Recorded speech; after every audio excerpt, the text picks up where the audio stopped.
Hola, hoy seguiremos aprendiendo acerca de los animales y cómo se alimentan. Descúbrelo. Es extraño, ¿no?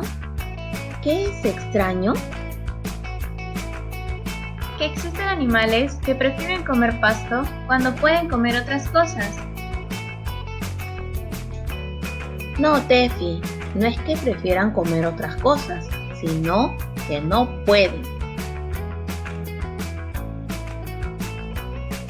Así como el león no puede comer pasto, la cebra no puede comer carne. Sus cuerpos están preparados para alimentarse correctamente. El león come carne y la cebra come pasto. Ahora observaremos algunos animales herbívoros: la cebra, el caballo y el pajarillo. Ellos se alimentan de hierbas y semillas. Observa algunos animales carnívoros.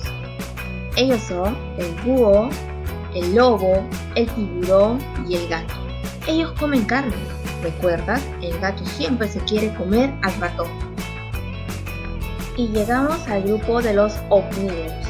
A este grupo pertenecemos nosotros, que nos alimentamos de carne y vegetales.